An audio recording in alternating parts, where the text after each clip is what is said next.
പ്രിയ സുഹൃത്തുക്കളെ, ഞങ്ങളുടെ ചാനലിലേക്ക് വീണ്ടും സ്വാഗതം. ഇന്ന് നമ്മൾ ജി.കെ. ചെസ്റ്റർട്ടന്റെ ഒരു രസകരമായ നിഗൂഢ കഥ അവതരിപ്പിക്കുന്നു. അസാധാരണമായ കുറ്റകൃത്യങ്ങൾ പരിഹരിക്കുന്ന ഒരു പുരോഹിതനായ ഫാദർ ബ്രൗണിനെയാണ് കഥയിൽ അവതരിപ്പിക്കുന്നത്. കൂടുതൽ കഥകൾക്കായി ചാനൽ സബ്സ്ക്രൈബ് ചെയ്യുക, ദയവായി കമന്റ് ചെയ്യുക, ലൈക്ക് ചെയ്യുക, പ്രോത്സാഹിപ്പിക്കുക. പതിവ് പോലെ വായന ഒരു ടെക്സ്റ്റ് ടു സ്പീച്ച് സിസ്റ്റത്തിലൂടെയാണ്. പാരീസ് പോലീസ് മേധാവിയായ അരിസ്റ്റൈഡ് വാലന്റൈൻ അത്താഴത്തിന് വൈകി. അദ്ദേഹത്തിന്റെ ചില അതിഥികൾ അദ്ദേഹത്തിന് മുൻപേ എത്തിത്തുടങ്ങി. എന്നാൽ അദ്ദേഹത്തിന്റെ വിശ്വസ്തനായ വേലക്കാരൻ ഇവാൻ അവരെ സമാധാനിപ്പിച്ചു. മുഖത്ത് ഒരു തഴമ്പുള്ള, മീശയെപ്പോലെ തന്നെ നരച്ച മുഖമുള്ള ആ വൃദ്ധൻ എപ്പോഴും പ്രവേശന കവാടത്തിലെ ഒരു മേശക്കരികിൽ ഇരിക്കാറുണ്ടായിരുന്നു. ആ ഹാളിൽ നിറയെ ആയുധങ്ങൾ തൂക്കിയിട്ടിരുന്നു. വാലന്റൈന്റെ വീട് അതിന്റെ ഉടമസ്ഥനെപ്പോലെ തന്നെ വിചിത്രവും പ്രശസ്തവുമായിരുന്നു.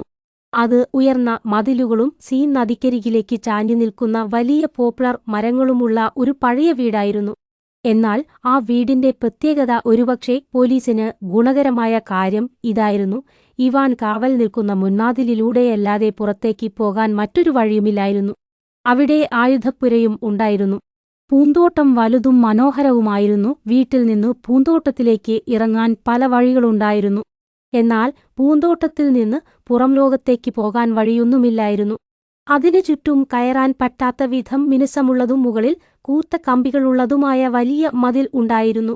100ഓളം കുറ്റവാളികൾ കൊല്ലുമെന്ന് ശപഥം ചെയ്ത ഒരാൾക്ക് ചിന്തിച്ചിരിക്കാൻ പറ്റിയ നല്ലൊരു പൂന്തോട്ടമായിരുന്നു അത്. 10 മിനിറ്റ് വൈകുമെന്ന് വാലന്റൈൻ ഫോണിലൂടെ അറിയിച്ചതായി ഇവാൻ അതിഥികളോട് പറഞ്ഞു. സത്യത്തിൽ വധശിക്ഷ നടപ്പാക്കുന്നതുപോലെയുള്ള ചില കാര്യങ്ങൾ ക്രമീകരിക്കുകയായിരുന്നു അദ്ദേഹം. ഇത്തരം ജോലികൾ അദ്ദേഹത്തിന് ഒട്ടും ഇഷ്ടമല്ലായിരുന്നെങ്കിലും അദ്ദേഹം അവ കൃത്യതയോടെ ചെയ്തു. കുറ്റവാളികളെ പിടികൂടുന്നതിൽ കർക്കശക്കാരനായിരുന്നെങ്കിലും അവർക്ക് ശിക്ഷ നൽകുന്ന കാര്യത്തിൽ അദ്ദേഹം വളരെ മൃദുവായ സമീപനമാണ് സ്വീകരിച്ചത്. ഫ്രഞ്ച് പോലീസിലും യൂറോപ്പിലെ തന്നെ പോലീസ് രീതികളിലും വലിയ സ്വാധീനമുണ്ടായിരുന്ന അദ്ദേഹം ശിക്ഷകൾ കുറയ്ക്കാനും ജയിലുകൾ നന്നാക്കാനുമാണ് തന്റെ അധികാരം ഉപയോഗിച്ചത്. അദ്ദേഹം മാനുഷിക പരിഗണനയുള്ള ഒരു ഫ്രഞ്ച് സ്വതന്ത്രചിന്തകനായിരുന്നു. എന്നാൽ അങ്ങനെയുള്ളവരുടെ ഒരു കുഴപ്പം അവർ കരുണയെ നീതിയേക്കാൾ തണുപ്പുള്ളതാക്കി മാറ്റുന്നു എന്നതാണ്. വാലന്റൈൻ എത്തിയപ്പോൾ കറുത്ത വസ്ത്രവും ചുവന്ന റോസറ്റും ധരിച്ചിരുന്നു.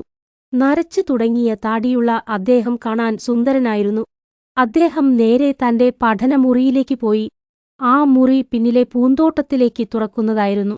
അവിടുത്തെ വാതിൽ തുറന്നു കിടക്കുകയായിരുന്നു. തന്റെ പെട്ടി സുരക്ഷിതമായി വെച്ച ശേഷം അദ്ദേഹം കുറച്ചുനേരം പൂന്തോട്ടത്തിലേക്ക് നോക്കി നിന്നു. ആകാശത്ത് ചന്ദ്രൻ മേഘങ്ങൾക്കിടയിലൂടെ തെളിഞ്ഞു കാണാമായിരുന്നു. ശാസ്ത്രീയമായി ചിന്തിക്കുന്ന വാലന്റൈനെപ്പോലെയുള്ള ഒരാൾക്ക് സാധാരണ ഉണ്ടാകാത്ത ഒരുതരം വിഷാദത്തോടെ അദ്ദേഹം അത് നോക്കി നിന്നു.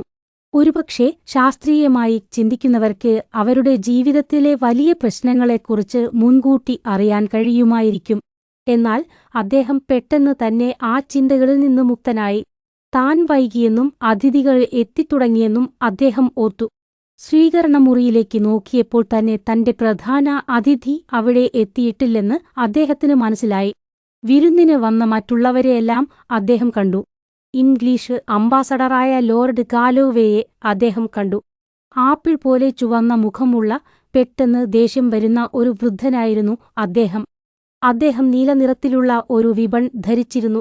മെലിഞ്ഞ ശരീരവും വെള്ളി നിറത്തിലുള്ള മുടിയുമുള്ള ലേഡി ഗാലോവേയെ അദ്ദേഹം കണ്ടു.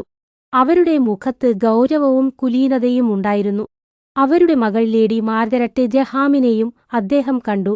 ചെമ്പ് നിറത്തിലുള്ള മുടിയും സുന്ദരമായ മുഖവുമുള്ള ഒരു പെൺകുട്ടിയായിരുന്നു അവൾ. കറുത്ത കണ്ണുകളുള്ള സമ്പന്നയായ ഡച്ചസ് ഓഫ് മോണ്ട് സെന്റ് മിഷേലിനെയും അവരുടെ 2 പെൺമക്കളെയും അദ്ദേഹം കണ്ടു. കണ്ണടയും കൂർത്ത താടിയുമുള്ള ഡോക്ടർ സൈമണെ അദ്ദേഹം കണ്ടു. എപ്പോഴും പുരികം ഉയർത്തുന്ന ശീലമുള്ളതുകൊണ്ട് അദ്ദേഹത്തിന്റെ നെറ്റിയിൽ വരകൾ വീണിരുന്നു. താൻ ഈയിടെ ഇംഗ്ലണ്ടിൽ വെച്ച് കണ്ടുമുട്ടിയ ഫാദർ ബ്രൗണിനെയും അദ്ദേഹം കണ്ടു. മറ്റാരേക്കാളും താൽപര്യത്തോടെ അദ്ദേഹം യൂണിഫോം ധരിച്ച ഒരു പൊക്കമുള്ള മനുഷ്യനെ നോക്കി. അദ്ദേഹം ഗാലോവേ കുടുംബത്തെ വണങ്ങിയെങ്കിലും അവർ അത് അത്ര കാര്യമാക്കിയില്ല. അദ്ദേഹം വാലന്റൈനെ വണങ്ങാനായി മുന്നോട്ടു വന്നു. ഇത് ഫ്രഞ്ച് ഫോറിൻ ലീജിയനിലെ കമാൻഡന്റ് ഓബിയൻ ആയിരുന്നു. മെലിഞ്ഞ ശരീരവും നീലക്കണ്ണുകളുമുള്ള അദ്ദേഹം ആത്മവിശ്വാസത്തോടെയാണ് നടന്നിരുന്നത്. ആ പ്രശസ്തമായ സൈന്യത്തിലെ ഉദ്യോഗസ്ഥരെപ്പോലെ തന്നെ അദ്ദേഹത്തിന്റെ മുഖത്ത് ഒരേ സമയം ധൈര്യവും സങ്കടവും ഉണ്ടായിരുന്നു. അദ്ദേഹം ജനിച്ചത് അയർലൻഡിലായിരുന്നു. കുട്ടിക്കാലം മുതൽക്കേ അദ്ദേഹത്തിന് ഗാലോവേ കുടുംബത്തെ, പ്രത്യേകിച്ച് മാർഗരറ്റ് ഗ്രഹാമിനെ അറിയാമായിരുന്നു. കടബാധ്യതകൾ കാരണം രാജ്യം വിട്ട അദ്ദേഹം ഇപ്പോൾ തന്റെ യൂണിഫോമും വാളും ധരിച്ച് സ്വതന്ത്രനായി നടക്കുകയാണ്. അദ്ദേഹം അംബാസഡറുടെ കുടുംബത്തെ വണങ്ങിയപ്പോൾ ലോർഡും ലേഡിയും താൽപ്പര്യമില്ലാതെ തലയാട്ടി മാർഗരറ്റ് മറ്റൊരു വശത്തേക്ക് നോക്കി. എന്നാൽ അവർ തമ്മിലുള്ള പ്രശ്നങ്ങൾ എന്തുതന്നെയായാലും വാലന്തൈന് അതിൽ താൽപ്പര്യമില്ലായിരുന്നു. അവരാരും ആ വൈകുന്നേരത്തെ പ്രധാന അതിഥിയായിരുന്നില്ല. അമേരിക്കയിലെ തന്റെ ഔദ്യോഗിക യാത്രകൾക്കിടയിൽ പരിചയപ്പെട്ട ലോകപ്രശസ്തനായ ഒരാളെ വാലന്തൈൻ പ്രതീക്ഷിച്ചിരിക്കുകയായിരുന്നു. കോടീശ്വരനായ ജൂലിയസ് കെ വേയിനെയാണ് അദ്ദേഹം കാത്തിരുന്നത്. ചെറിയ മതങ്ങൾക്ക് വലിയ തുകകൾ ദാനം ചെയ്യുന്നതുകൊണ്ട് അദ്ദേഹം പത്രങ്ങളിൽ എപ്പോഴും വാർത്തയായിരുന്നു. മിസ്റ്റർ ബ്രെയിൻ ഏത് മതത്തിൽ വിശ്വസിക്കുന്നു എന്ന് ആർക്കും അറിയില്ലായിരുന്നു. എന്നാൽ പുതിയ ആശയങ്ങൾക്കായി പണം ചിലവഴിക്കാൻ അദ്ദേഹം എപ്പോഴും തയ്യാറായിരുന്നു. അമേരിക്കയിൽ നിന്നൊരു വലിയ എഴുത്തുകാരൻ ജനിക്കുമെന്ന് അദ്ദേഹം വിശ്വസിച്ചിരുന്നു. അദ്ദേഹം വാൾട്ട് വിറ്റമാനെ ഇഷ്ടപ്പെട്ടിരുന്നു. എങ്കിലും ലൂക്ക് പി. ടാനർ ആണ് കൂടുതൽ പുരോഗമനവാദിയെന്ന് അദ്ദേഹം കരുതി. പുരോഗമനം എന്ന് തോന്നുന്ന എന്തിനേയും അദ്ദേഹം ഇഷ്ടപ്പെട്ടു. വാലന്തൈനും ഒരു പുരോഗമനവാദിയാണെന്ന് അദ്ദേഹം കരുതി. എന്നാൽ അത് ശരിയല്ലായിരുന്നു. ജൂലിയസ് കെ ബ്രെയിൻ മുറിയിലേക്ക് വന്നപ്പോൾ എല്ലാവരും അത് ശ്രദ്ധിച്ചു. അദ്ദേഹം എവിടെ ചെന്നാലും എല്ലാവരുടെയും ശ്രദ്ധ പിടിച്ചുപറ്റുന്ന ഒരാളായിരുന്നു. നല്ല പൊക്കവും തടിയുമുള്ള അദ്ദേഹം കറുത്ത വസ്ത്രമാണ് ധരിച്ചിരുന്നത്. ആഭരണങ്ങളൊന്നും അദ്ദേഹം ധരിച്ചിരുന്നില്ല. അദ്ദേഹത്തിന്റെ മുടി നരച്ചതായിരുന്നു. ചുവന്ന മുഖവും ചുണ്ടിന് താഴെ ചെറിയൊരു താടിയും അദ്ദേഹത്തിന് ഒരു പ്രത്യേക ഭാവം നൽകി. അധികം വൈകാതെ തന്നെ അവർ ഭക്ഷണമുറിയിലേക്ക് പോയി. ലേഡി ഗാലോവേയുടെ കൂടെയാണ് അദ്ദേഹം പോയത്. ഒരു കാര്യമൊഴിച്ചാൽ ഗാലോവേ കുടുംബം എല്ലാവരോടും നന്നായി പെരുമാറി. ലേഡി മാർഗരറ്റ് ഓബ്രിയന്റെ കൂടെ പോകാതിരുന്നതിൽ അവളുടെ അച്ഛൻ സന്തുഷ്ടനായിരുന്നു. അവൾ ഡോക്ടർ സൈമന്റെ കൂടെയാണ് പോയത്. എങ്കിലും ലോർഡ് ഗാലോവേ അസ്വസ്ഥനായിരുന്നു. ഭക്ഷണസമയത്ത് അദ്ദേഹം മാന്യമായി പെരുമാറി. എന്നാൽ ഭക്ഷണത്തിനു ശേഷം ഡോക്ടർ സൈമണും ഫാദർ ബ്രൗണും ഓബിയനും അവിടെ നിന്നു മാറിയപ്പോൾ അദ്ദേഹത്തിന് ദേഷ്യം വന്നു. ഓബിയൻ മാർഗരറ്റിനെ കാണാൻ ശ്രമിക്കുന്നുണ്ടാകുമെന്ന് അദ്ദേഹം ഭയപ്പെട്ടു. എല്ലാ മതങ്ങളിലും വിശ്വസിക്കുന്ന ബ്രെയിനും ഒരു മതത്തിലും വിശ്വസിക്കാത്ത വാലന്തൈനും അദ്ദേഹത്തോടൊപ്പം കാപ്പി കുടിക്കാൻ ഉണ്ടായിരുന്നു. അവർ തമ്മിൽ തർക്കിച്ചുകൊണ്ടിരുന്നു. എന്നാൽ ലോർഡ് ഗാലോവേയ്ക്ക് അതിലൊന്നും താൽപ്പര്യമില്ലായിരുന്നു. അവരുടെ സംസാരം കേട്ടുമടുത്തപ്പോൾ ലോർഡ് ഗാലോവേ അവിടെ നിന്ന് എഴുന്നേറ്റ് സ്വീകരണമുറിയിലേക്ക് പോയി. വഴിതെറ്റി കുറച്ചുനേരം നടന്ന അദ്ദേഹം ഒടുവിൽ ഡോക്ടറുടെയും ഫാദർ ബ്രൗണിന്റെയും ശബ്ദം കേട്ടു. അവരും ശാസ്ത്രത്തെയും മതത്തെയും കുറിച്ച് തർക്കിക്കുകയാണെന്ന് അദ്ദേഹം കരുതി. എന്നാൽ മുറിയുടെ വാതിൽ തുറന്നപ്പോൾ അദ്ദേഹം ഒരു കാര്യം ശ്രദ്ധിച്ചു. കമാൻഡന്റ് ഓബ്രിയനെയും ലേഡി മാർഗരറ്റിനെയും അവിടെ കണ്ടില്ല. ഡൈനിംഗ് റൂമിൽ നിന്ന് ഇറങ്ങിയതുപോലെ തന്നെ അക്ഷമയോടെ ഡ്രോയിംഗ് റൂമിൽ നിന്നും എഴുന്നേറ്റ് അദ്ദേഹം ഇടനാഴിയിലൂടെ ഒരിക്കൽ കൂടി വേഗത്തിൽ നടന്നു. ഒന്നിനും കൊള്ളാത്ത ആ ഐറിഷ്-ജീരിയൻ യുവാവിൽ നിന്ന് തന്റെ മകളെ സംരക്ഷിക്കണമെന്ന ചിന്ത അദ്ദേഹത്തിന്റെ മനസ്സിൽ ഒരു ഭ്രാന്തുപോലെ ഉറച്ചുപോയിരുന്നു. വീടിന്റെ പിന്നിലുള്ള വാലന്തൈന്റെ പഠനമുറിയിലേക്ക് നടക്കുമ്പോൾ തന്റെ മകളെ കണ്ടുമുട്ടിയത് അദ്ദേഹത്തെ അത്ഭുതപ്പെടുത്തി. വിളറിയ മുഖത്തോടെ അവൾ അദ്ദേഹത്തെ കടന്നുപോയി. അത് അദ്ദേഹത്തിന് മറ്റൊരു രഹസ്യമായി തോന്നി. അവൾ ഒബിയന്റെ കൂടെയായിരുന്നുവെങ്കിൽ ഒബിയൻ എവിടെ? അവൾ ഒബിയന്റെ കൂടെയല്ലായിരുന്നുവെങ്കിൽ അവൾ എവിടെയായിരുന്നു? സംശയത്തോടെ അദ്ദേഹം ആ വലിയ വീടിന്റെ ഇരുണ്ട പിൻഭാഗത്തേക്ക് തപ്പിത്തടഞ്ഞു നടന്നു. ഒടുവിൽ തോട്ടത്തിലേക്ക് തുറക്കുന്ന വേലക്കാരുടെ ഒരു വാതിൽ അദ്ദേഹം കണ്ടെത്തി. ആകാശത്ത് അർദ്ധചന്ദ്രൻ തെളിഞ്ഞു നിന്നു. ചന്ദ്രപ്രകാശത്തിൽ തോട്ടത്തിന്റെ 4 കോണുകളും വ്യക്തമായി കാണാമായിരുന്നു. നീലവസ്ത്രം ധരിച്ച ഒരാൾ പുൽത്തകിടിയിലൂടെ പഠനമുറിയുടെ വാതിലിലേക്ക് നടന്നുപോകുന്നത് അദ്ദേഹം കണ്ടു. ചന്ദ്രപ്രകാശത്തിൽ തിളങ്ങുന്ന വസ്ത്രം കണ്ടപ്പോൾ അത് കമാൻഡന്റ് ഒബിയൻ ആണെന്ന് അദ്ദേഹത്തിന് മനസ്സിലായി. അയാൾ ജനലിലൂടെ വീടിനുള്ളിലേക്ക് കയറിപ്പോയി. ഇത് ലോർഡ് ഗാലോവേയെ വല്ലാതെ ദേഷ്യം പിടിപ്പിച്ചു. ആ മനോഹരമായ തോട്ടം അദ്ദേഹത്തെ പരിഹസിക്കുന്നതുപോലെ തോന്നി. ഒബിയന്റെ നടത്തം കണ്ടപ്പോൾ ഒരു അച്ഛൻ എന്നതിലുപരി ഒരു ശത്രുവിനോടെന്ന പോലെ അദ്ദേഹത്തിന് ദേഷ്യം തോന്നി. ആ ചന്ദ്രപ്രകാശം അദ്ദേഹത്തെ ഭ്രാന്ത് പിടിപ്പിച്ചു. അദ്ദേഹം വേഗത്തിൽ തന്റെ ശത്രുവിന്റെ പിന്നാലെ നടന്നു. അങ്ങനെ നടക്കുമ്പോൾ പുല്ലിനിടയിലുള്ള ഒരു മരത്തിലോ കല്ലിലോ തട്ടി അദ്ദേഹം കാലിടറി. ആദ്യം ദേഷ്യത്തോടെയും പിന്നീട് ആകാംക്ഷയോടെയും അദ്ദേഹം താഴേക്ക് നോക്കി. അടുത്ത നിമിഷം പ്രായമായ ആ ഇംഗ്ലീഷ് ഉദ്യോഗസ്ഥൻ ഉറക്കെ നിലവിളിച്ചുകൊണ്ട് ഓടുന്നത് ചന്ദ്രനും അവിടുത്തെ മരങ്ങളും കണ്ടു. അദ്ദേഹത്തിന്റെ നിലവിളി കേട്ട് ഡോക്ടർ സൈമൺ പഠനമുറിയുടെ വാതിലിനടുത്തേക്ക് വന്നു. ലോർഡ് ഗാലോവേ ഉറക്കെ വിളിച്ചു പറയുന്നുണ്ടായിരുന്നു. പുല്ലിനിടയിൽ ഒരു ശവം, രക്തത്തിൽ കുളിച്ച ഒരു ശവം. ഒബിയന് പൂർണ്ണമായും ഭ്രാന്ത് പിടിച്ചുവെന്ന് അദ്ദേഹം കരുതി. ലോറ് ഗാലോവേ കണ്ട കാര്യങ്ങൾ വിവരിച്ചപ്പോൾ നമുക്ക് ഉടൻ തന്നെ വാലന്തൈനോടു പറയണം എന്ന് ഡോക്ടർ പറഞ്ഞു. അദ്ദേഹം ഇവിടെയുള്ളത് ഭാഗ്യമായി. അവർ സംസാരിക്കുമ്പോഴേക്കും ആ പ്രശസ്തനായ ഡിറ്റക്റ്റീവ് അവിടേക്ക് വന്നു. അതിഥികൾക്കോ വേലക്കാർക്കോ സുഖമില്ലാതായോ എന്ന് അന്വേഷിക്കാനാണ് അദ്ദേഹം വന്നത്. എന്നാൽ നടന്ന കാര്യം അറിഞ്ഞപ്പോൾ അദ്ദേഹം ഉടൻ തന്നെ ഗൗരവക്കാരനായി. കാരണം ഇത് അദ്ദേഹത്തിന്റെ ജോലിയായിരുന്നു. വിചിത്രം തന്നെ, മാന്യന്മാരെ തോട്ടത്തിലേക്ക് വേഗത്തിൽ നടക്കുമ്പോൾ വാലന്തൈൻ പറഞ്ഞു, ഞാൻ ലോകം മുഴുവൻ രഹസ്യങ്ങൾ തേടി നടന്നു. ഇപ്പോൾ ഇതാ എന്റെ സ്വന്തം വീട്ടുമുറ്റത്ത് ഒരു രഹസ്യം വന്നിരിക്കുന്നു. പക്ഷേ ആ സ്ഥലം എവിടെയാണ്? പുഴയിൽ നിന്ന് നേരിയ മഞ്ഞ് ഉയരുന്നുണ്ടായിരുന്നു. പരിഭ്രമിച്ച ഗാലോവെ കാണിച്ചുകൊടുത്ത സ്ഥലത്ത് അവർ ആ ശരീരം കണ്ടെത്തി. അത് ഉയരവും തോളുയരവുമുള്ള ഒരു മനുഷ്യന്റേതായിരുന്നു. അയാൾ കമിഴ്ന്നാണ് കിടന്നിരുന്നത്. കറുത്ത വസ്ത്രം ധരിച്ച വലിയ തോളുകളും മുടിയില്ലാത്ത തലയും മാത്രമേ അവർക്ക് കാണാൻ കഴിഞ്ഞുള്ളൂ. അയാളുടെ തലയിൽ പായൽ പോലെ കുറച്ചു മുടി മാത്രമേ ഉണ്ടായിരുന്നുള്ളൂ. അയാളുടെ മുഖത്തിന് താഴെയായി രക്തം ഒഴുകിപ്പരന്നിരുന്നു. എന്തായാലും ഇയാൾ നമ്മുടെ കൂട്ടത്തിലുള്ള ആളല്ല, ഡോക്ടർ സൈമൺ പറഞ്ഞു. ഡോക്ടർ, ഒന്ന് പരിശോധിക്കൂ, വാലന്തൈൻ അല്പം കടുപ്പത്തിൽ പറഞ്ഞു. ഇയാൾ ഒരുപക്ഷെ മരിച്ചിട്ടുണ്ടാകില്ല. ഡോക്ടർ കുനിഞ്ഞു പരിശോധിച്ചു.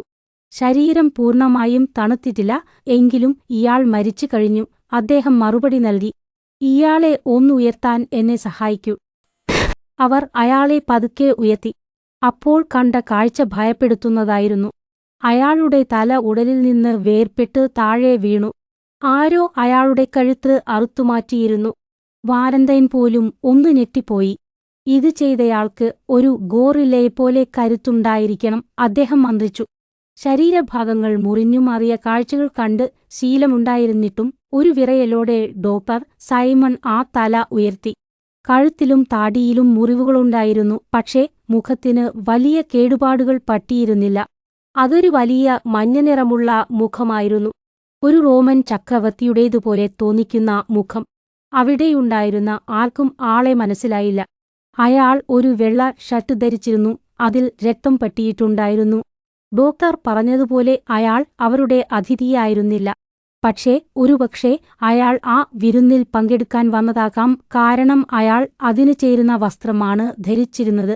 വാലന്തൈൻ മുട്ടുകുത്തി നിന്ന് ആ സ്ഥലമെല്ലാം സൂക്ഷ്മമായി പരിശോധിച്ചു.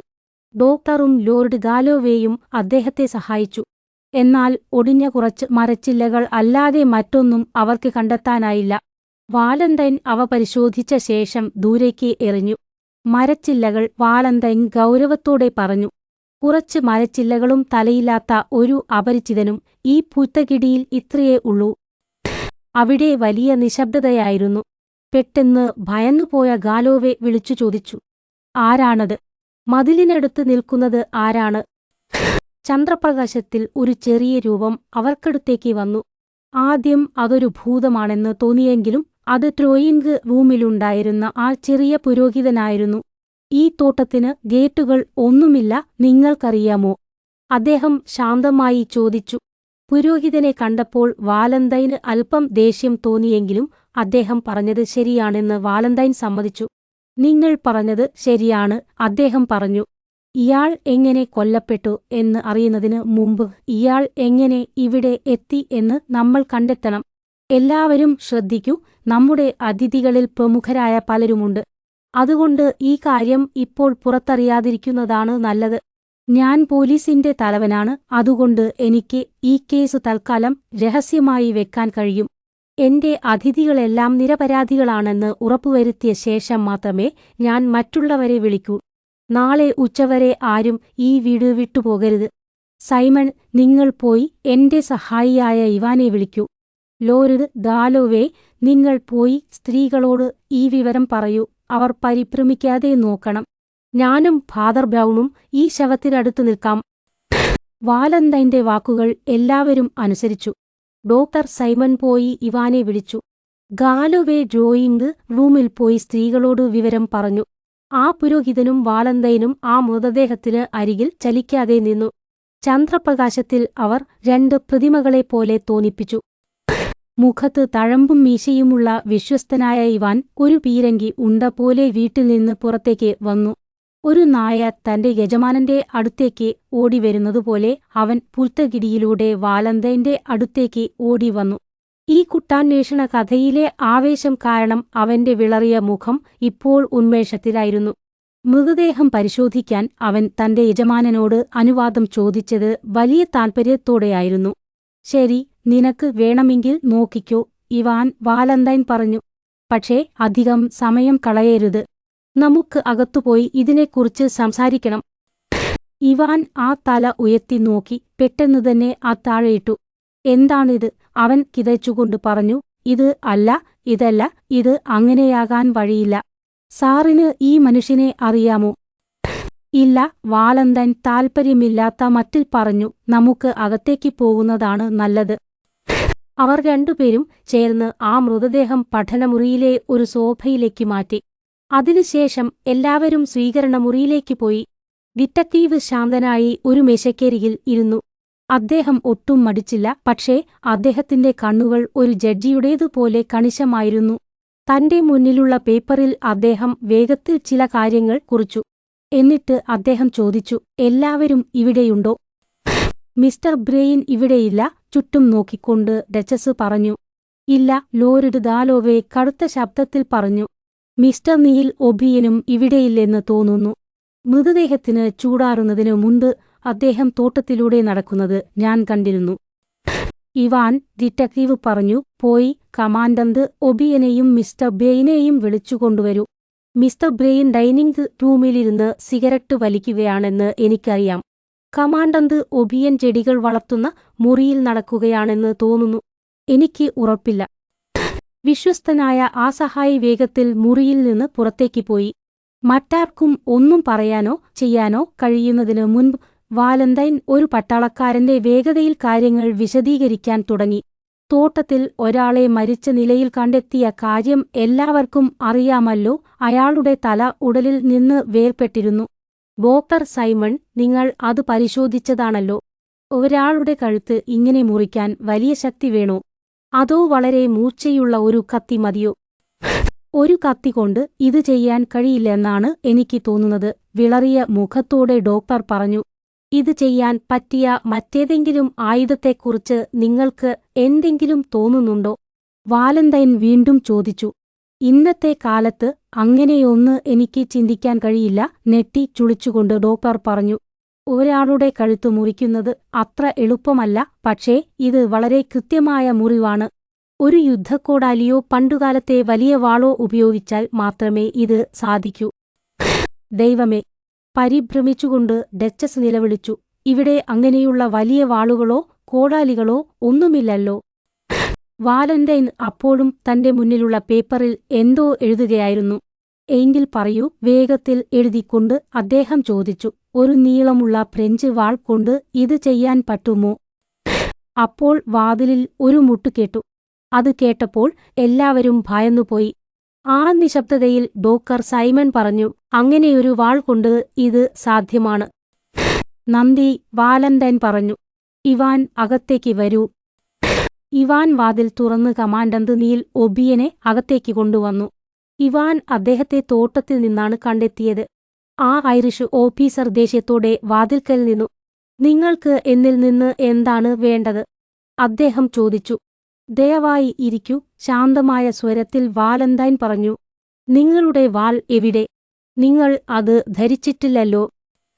ഞാൻ അത് ലൈബ്രറിയിലെ മേശപ്പുറത്ത് വെച്ചു, അസ്വസ്ഥനായി ഒബിയൻ പറഞ്ഞു.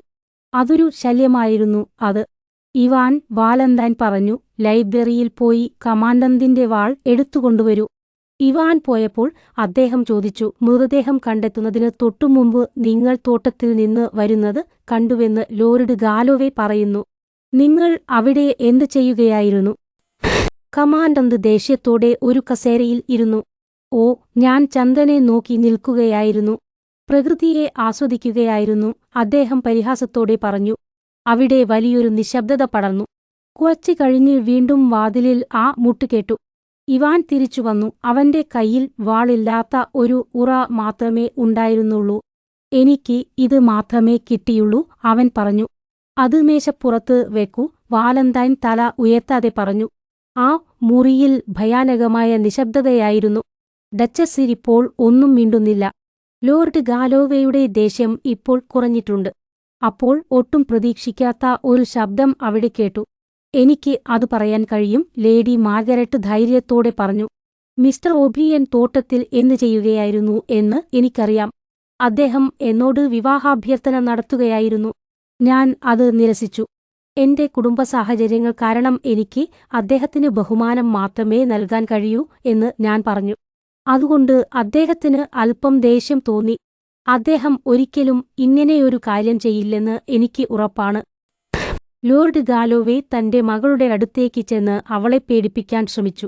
മിണ്ടാതിരിക്കൂ മാഗി, അദ്ദേഹം പതുക്കെ ദേഷ്യത്തിൽ പറഞ്ഞു. നീ എന്തിനാണ് അവനെ രക്ഷിക്കാൻ നോക്കുന്നത്? അവന്റെ വാൾ എവിടെ? മകളുടെ നോട്ടം കണ്ട് അദ്ദേഹം പെട്ടെന്ന് നിശബ്ദനായി. ആ നോട്ടം എല്ലാവരുടെയും ശ്രദ്ധ ആകർഷിച്ചു. നിങ്ങൾ എന്താണ് തെളിയിക്കാൻ ശ്രമിക്കുന്നത്? അവൾ താഴ്ന്ന സ്വരത്തിൽ ചോദിച്ചു. അദ്ദേഹം എന്റെ കൂടെയുള്ളപ്പോൾ നിരപരാധിയായിരുന്നു. അദ്ദേഹം കുറ്റം ചെയ്തിട്ടുണ്ടെങ്കിൽ അത് ഞാൻ അറിയേണ്ടതല്ലേ? നിങ്ങൾക്ക് നീലിനോട് അത്രയ്ക്ക് വെറുപ്പാണോ? ലേഡി ഗാലോവേ നിലവിളിച്ചു. എല്ലാവരും പേടിച്ചുപോയി. അവർ രണ്ടുപേരും പഴയ ചിത്രങ്ങളെപ്പോലെ അവിടെ നിന്നു. അവിടെ വലിയൊരു നിശബ്ദത പടർന്നു. ആ നിശബ്ദതയ്ക്കിടയിൽ ഒരു പാവം ശബ്ദം ചോദിച്ചു, അതൊരു വലിയ സിഗരറ്റ് ആയിരുന്നോ? പെട്ടെന്നുള്ള ആ ചോദ്യം കേട്ട് ആരാണ് സംസാരിച്ചതെന്ന് എല്ലാവരും ചുറ്റും നോക്കി. ഞാൻ ഉദ്ദേശിച്ചത് മിസ്റ്റർ ബ്രെയിൻ വലിക്കുന്ന സിഗരറ്റിനെക്കുറിച്ചാണ്. അതിന് ഒരു വടിയുടെ അത്രയും നീളമുണ്ടല്ലോ, മുറിയുടെ മൂലയിലിരുന്ന് ഫാദർ ബ്രൗൺ പറഞ്ഞു. വാലന്റൈന് അല്പം ദേഷ്യം തോന്നിയെങ്കിലും അദ്ദേഹം അത് സമ്മതിച്ചു. ശരിയാണ്, അദ്ദേഹം പറഞ്ഞു. ഇവാൻ പോയി മിസ്റ്റർ ബ്രെയിനെ ഉടനെ ഇങ്ങോട്ട് വിളിച്ചുകൊണ്ടുവരൂ. ഇവാൻ പോയ ഉടനെ വാലന്റൈൻ ആ പെൺകുട്ടിയോട് ഗൗരവത്തിൽ സംസാരിച്ചു. ലേഡി മാർഗരറ്റ്, കാര്യങ്ങൾ തുറന്നു പറഞ്ഞതിൽ ഞങ്ങൾക്ക് നിങ്ങളോട് ബഹുമാനമുണ്ട്. പക്ഷേ ഒരു പ്രശ്നമുണ്ട്. നിങ്ങൾ അകത്തേക്ക് പോയതിനു ശേഷമാണ് ലോർഡ് ഗാലോവേ കമാൻഡന്റിനെ തോട്ടത്തിൽ കണ്ടത്. ഞാൻ അദ്ദേഹത്തിന്റെ വിവാഹാഭ്യർത്ഥന നിരസിച്ചതാണ്. അതുകൊണ്ട് ഞങ്ങൾ ഒരുമിച്ച് വരുമെന്ന് കരുതരുത്, മാർഗരറ്റ് പറഞ്ഞു. അദ്ദേഹം ഒരു മാന്യനാണ്, അതുകൊണ്ടാണ് അദ്ദേഹം അവിടെ നിന്നത്. ഇപ്പോൾ അദ്ദേഹം ഒരു കൊലപാതകിയായി മുദ്രകുത്തപ്പെട്ടു. ആ കുറഞ്ഞ സമയത്തിനുള്ളിൽ അദ്ദേഹത്തിന് വേണമെങ്കിൽ, വാലന്റൈൻ ഗൗരവത്തിൽ പറഞ്ഞു.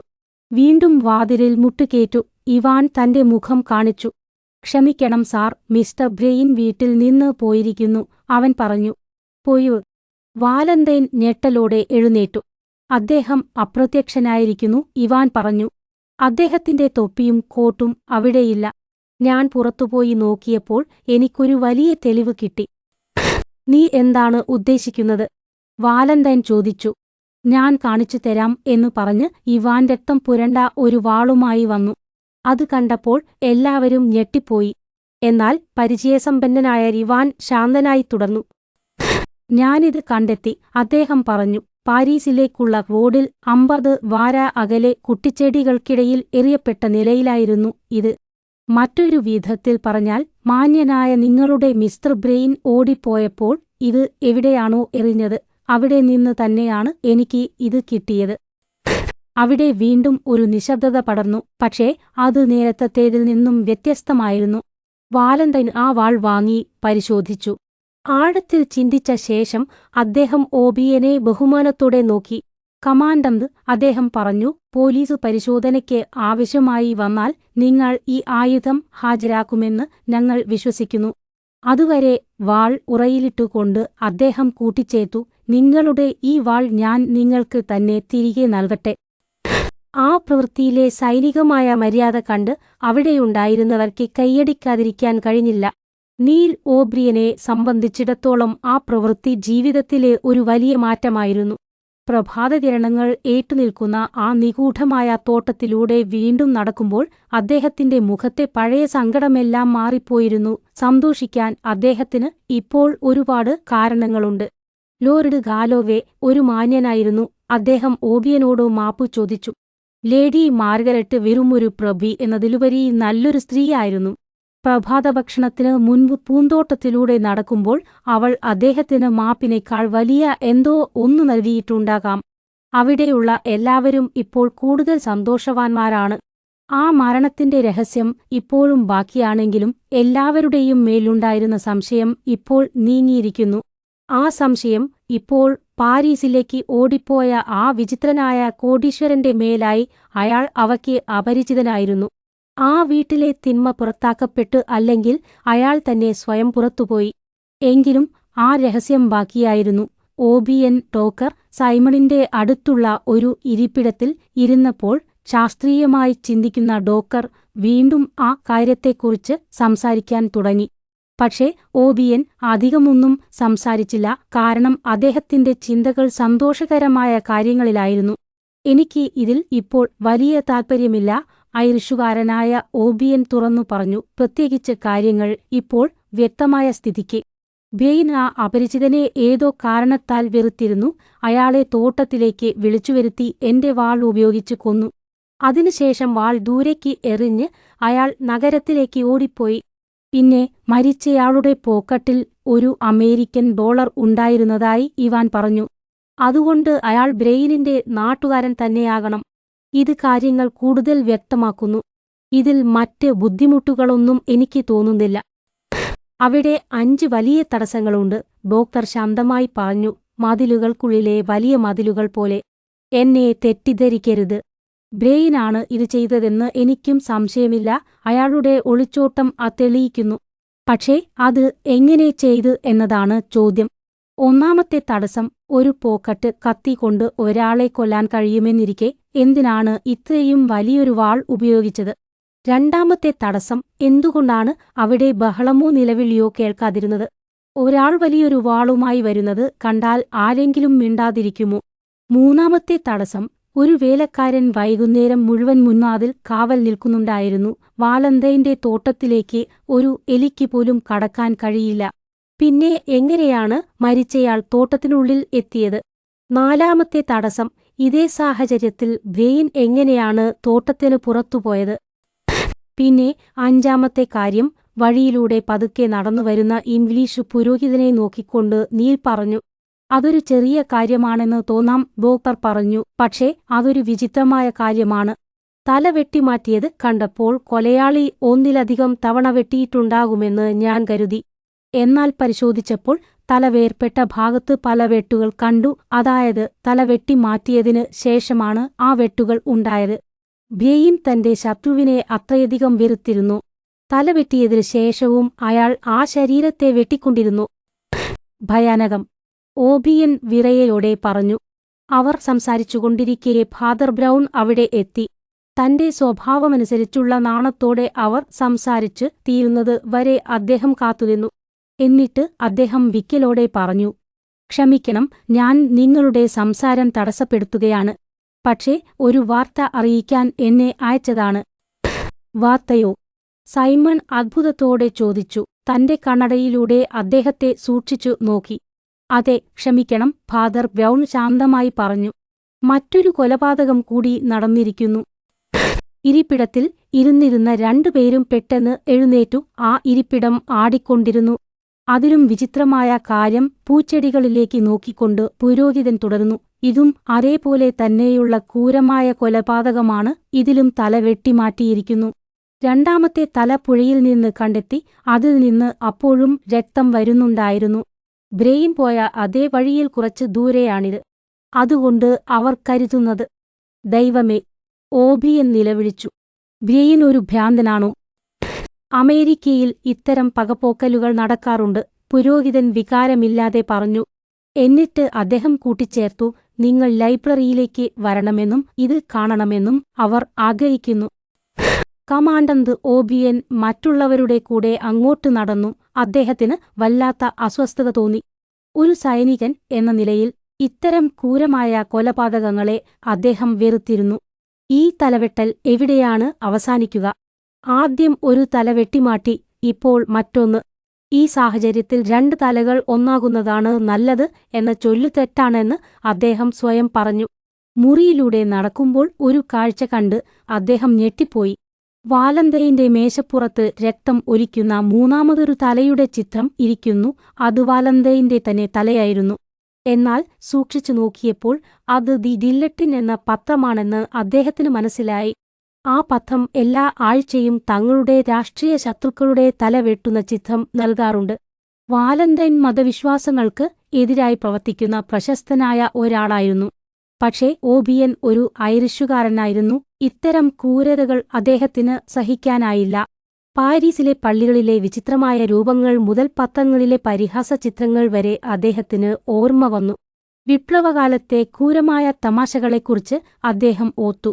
വാലന്തൈന്റെ മേശയിലെ ആ ചിത്രം മുതൽ നോട്ടർഡാം പള്ളിയിലെ വിചിത്രരൂപങ്ങൾ വരെ ആ നഗരം മുഴുവൻ അദ്ദേഹത്തിന് ഭയാനകമായി തോന്നി. ലൈബ്രറി നീളമുള്ളതും ഇരുട്ടുള്ളതുമായിരുന്നു. ജനൽ വിരികൾക്കിടയിലൂടെ പ്രഭാതത്തിന്റെ ചുവന്ന വെളിച്ചം അകത്തേക്ക് വരുന്നുണ്ടായിരുന്നു. വാലന്തൈനും വേലക്കാരനായ ഇവാനും ഒരു വലിയ മേശയ്ക്കരികിൽ നിൽക്കുന്നുണ്ടായിരുന്നു. ആ മേശപ്പുറത്ത് മൃതദേഹങ്ങൾ ഉണ്ടായിരുന്നു. തോട്ടത്തിൽ നിന്ന് കിട്ടിയ കറുത്ത വസ്ത്രം ധരിച്ച മഞ്ഞ നിറമുള്ള മുഖമുള്ള ആൾ അവിടെ തന്നെയുണ്ട്. അന്ന് രാവിലെ പുഴയിൽ നിന്ന് കിട്ടിയ 2ാമത്തെ തല അതിന്റെ അടുത്ത് വെച്ചിരുന്നു. ആ 2ാമത്തെ ആളുടെ ബാക്കി ശരീരഭാഗങ്ങൾക്കായി വാലന്തൈന്റെ ആളുകൾ പുഴയിൽ തിരയുകയായിരുന്നു. ഓബ്രിയനെപ്പോലെ ഫാദർ ബ്രൗണിന് പേടിയൊന്നും തോന്നിയില്ല.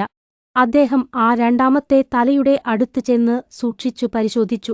അത് നനഞ്ഞ വെളുത്ത മുടിയുള്ള ഒരു തലയായിരുന്നു. പ്രഭാത വെളിച്ചത്തിൽ ആ മുടി വെട്ടിത്തിളങ്ങുന്നുണ്ടായിരുന്നു.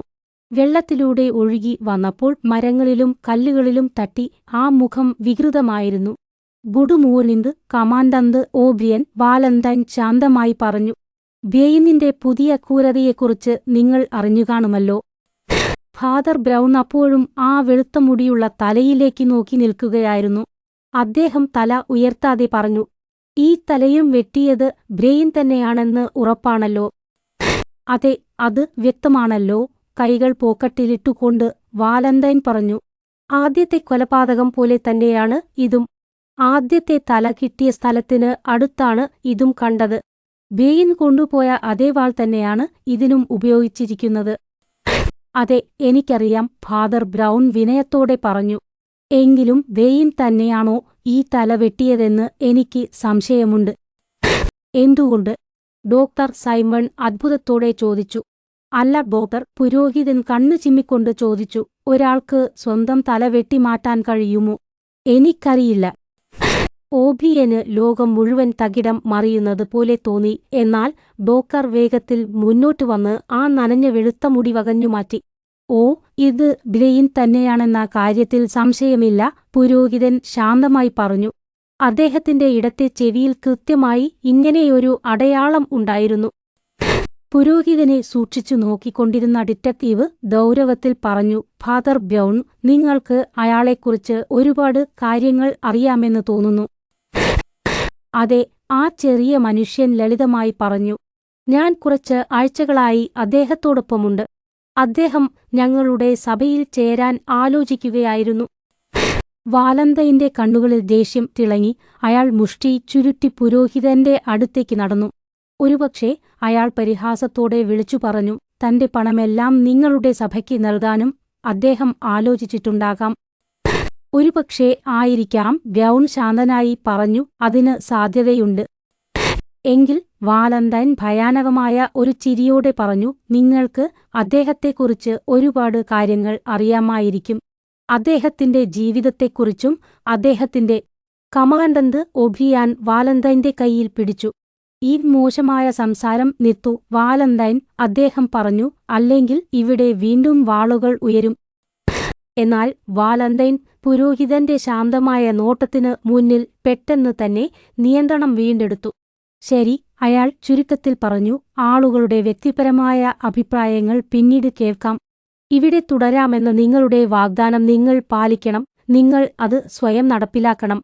നിങ്ങൾക്ക് കൂടുതൽ എന്തെങ്കിലും അറിയണമെന്നുണ്ടെങ്കിൽ ഇവാൻ പറഞ്ഞുതരും. എനിക്ക് ഔദ്യോഗിക കാര്യങ്ങൾക്കായി അധികാരികൾക്ക് കത്തെഴുതണം. നമുക്ക് ഇത് ഇനി രഹസ്യമായി വെക്കാൻ കഴിയില്ല. എന്തെങ്കിലും പുതിയ വാർത്തയുണ്ടെങ്കിൽ ഞാൻ എന്റെ പഠനമുറിയിൽ ഉണ്ടാകും. ഇവാൻ, വേറെ എന്തെങ്കിലും വാർത്തയുണ്ടോ? പോലീസ് മേധാവി മുറിയിൽ നിന്ന് പുറത്തേക്ക് പോയപ്പോൾ ഡോക്ടർ സൈമൺ ചോദിച്ചു. ഒരു കാര്യം കൂടി ഉണ്ടെന്ന് തോന്നുന്നു സാർ. ഇവാൻ തന്റെ ചുളിവുകളുള്ള മുഖം ചുളിച്ചുകൊണ്ട് പറഞ്ഞു. പക്ഷേ അതും പ്രധാനപ്പെട്ടതാണ്. പുൽത്തകിടിയിൽ നിങ്ങൾ കണ്ടെത്തിയ ആ മനുഷ്യനുണ്ടല്ലോ, മഞ്ഞ തലയുള്ള ആ വലിയ കറുത്ത ശരീരത്തിന് നേരെ ഒട്ടും ബഹുമാനമില്ലാതെ വിരൽ ചൂണ്ടിക്കൊണ്ട് അയാൾ പറഞ്ഞു. അയാൾ ആരാണെന്ന് ഞങ്ങൾ എങ്ങനെയൊക്കെയോ കണ്ടെത്തി. അതെയോ? അത്ഭുതപ്പെട്ട ഡോക്ടർ ചോദിച്ചു. ആരാണയാൾ? അയാളുടെ പേര് ആർനോൾഡ് ബെക്കർ എന്നായിരുന്നു. അസിസ്റ്റന്റ് ഡിറ്റക്റ്റീവ് പറഞ്ഞു. അയാൾക്ക് പല പേരുകളുണ്ടായിരുന്നു. അയാൾ ഒരു നാടോടിയായ കുറ്റവാളിയായിരുന്നു. അയാൾ അമേരിക്കയിൽ ഉണ്ടായിരുന്നതായി അറിയാം. അവിടെ വെച്ചായിരിക്കണം വെയിൻ അയാളെ കുത്തിയത്. അയാൾ കൂടുതലും ജർമ്മനിയിലായിരുന്നു പ്രവർത്തിച്ചിരുന്നത് എന്നതുകൊണ്ട് ഞങ്ങൾക്ക് അയാളുമായി വലിയ ബന്ധമില്ലായിരുന്നു. ഞങ്ങൾ ജർമ്മൻ പോലീസുമായി ബന്ധപ്പെട്ടിട്ടുണ്ട്. എന്നാൽ അതിശയകരമെന്ന് പറയട്ടെ, അയാൾക്ക് ലൂയിസ് ബെക്കർ എന്നു പേരുള്ള ഒരു ഇരട്ട സഹോദരൻ ഉണ്ടായിരുന്നു. അയാളുമായി ഞങ്ങൾക്ക് ഒരുപാട് ഇടപാടുകൾ ഉണ്ടായിരുന്നു. സത്യത്തിൽ ഇന്നലെയാണ് ഞങ്ങൾ അയാളെ വധശിക്ഷയ്ക്ക് വിധേയനാക്കിയത്. പുൽത്തകിടിയിൽ ആ മനുഷ്യനെ കണ്ടപ്പോൾ ഞാൻ ശരിക്കും ഞെട്ടിപ്പോയി. ലൂയിസ് ബെക്കറെ വധിക്കുന്നത് ഞാൻ നേരിട്ട് കണ്ടിട്ടില്ലായിരുന്നെങ്കിൽ പുല്ലിൽ കിടക്കുന്നത് ലൂയിസ് ബെക്കർ ആണെന്ന് ഞാൻ സത്യം ചെയ്യുമായിരുന്നു. അപ്പോഴാണ് ജർമ്മനിയിലുള്ള അയാളുടെ ഇരട്ട സഹോദരനെക്കുറിച്ച് ഞാൻ ഓർത്തത്. അങ്ങനെ ആ സൂചന പിന്തുടർന്നപ്പോൾ വിശദീകരണം നൽകിക്കൊണ്ടിരുന്ന ഇവാൻ പെട്ടെന്ന് നിർത്തി. കാരണം ആരും അയാൾ പറയുന്നത് കേൾക്കുന്നുണ്ടായിരുന്നില്ല. കമാൻഡന്റും ഡോക്ടറും ഫാദർ ബ്രൗണിനെ നോക്കി നിൽക്കുകയായിരുന്നു. അദ്ദേഹം പെട്ടെന്ന് എഴുന്നേറ്റ് നിന്ന് കഠിനമായ വേദനയുള്ള ഒരാളെപ്പോലെ തന്റെ തലയുടെ ഇരുവശവും അമർത്തിപ്പിടിച്ചിരുന്നു. നിത്തു, നിത്തു, നിത്തു, അദ്ദേഹം വിളിച്ചു പറഞ്ഞു. ഒരു മിനിറ്റ് മിണ്ടാതിരിക്കൂ. എനിക്ക് പകുതി കാര്യങ്ങൾ മനസ്സിലാകുന്നുണ്ട്. ദൈവം എനിക്ക് ശക്തി തരുമോ? എന്റെ തലച്ചോറിന് ബാക്കി കാര്യങ്ങൾ കൂടി ചിന്തിച്ചെടുക്കാൻ കഴിയുമോ? ദൈവം എന്നെ സഹായിക്കട്ടെ. എനിക്ക് നന്നായി ചിന്തിക്കാൻ കഴിയുമായിരുന്നു.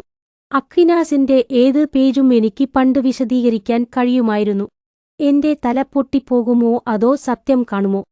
എനിക്ക് പകുതിയെ കാണാൻ കഴിയുന്നുള്ളൂ, പകുതി മാത്രം. അദ്ദേഹം തല കൈകളിൽ താഴ്ത്തി വെച്ചു. പ്രാർത്ഥനയിലോ കഠിനമായ ചിന്തയിലോ എന്നപോലെ നിശ്ചലനായി നിന്നു. കഴിഞ്ഞ 12 മണിക്കൂറിനിടയിലെ ഈ പുതിയ മാറ്റം കണ്ട് ബാക്കി 3 പേരും അദ്ദേഹത്തെ നോക്കി നിന്നു.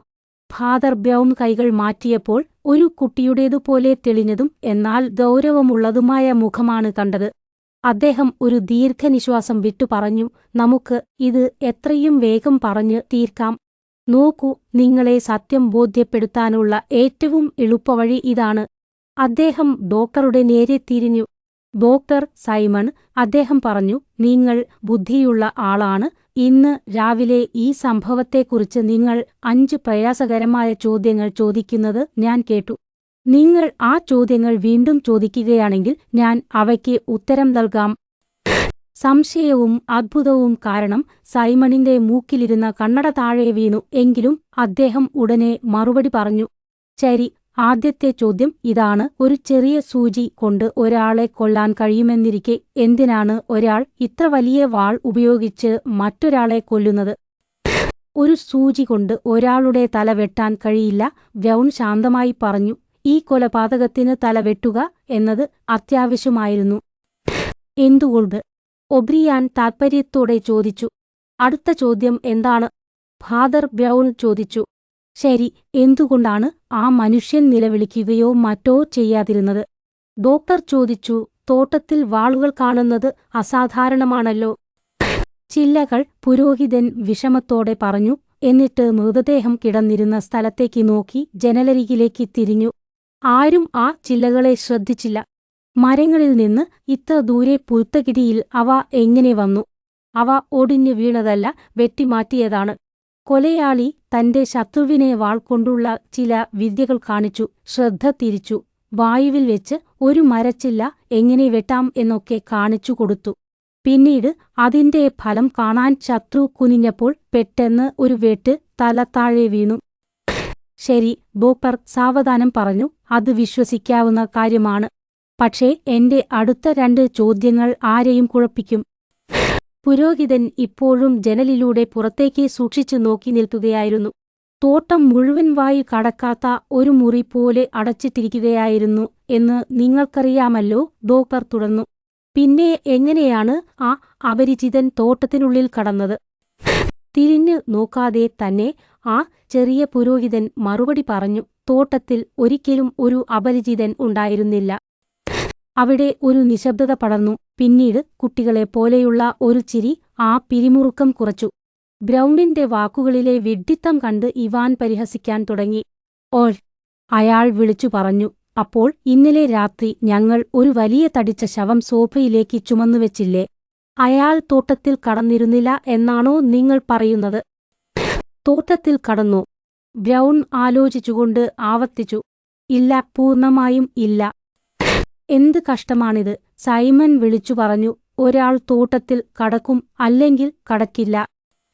അങ്ങനെ ആയിക്കൊള്ളണമെന്നില്ല, പുരോഹിതൻ ഒരു ചെറിയ ചിരിയോടെ പറഞ്ഞു. അടുത്ത ചോദ്യം എന്താണ്, ഡോക്ടർ?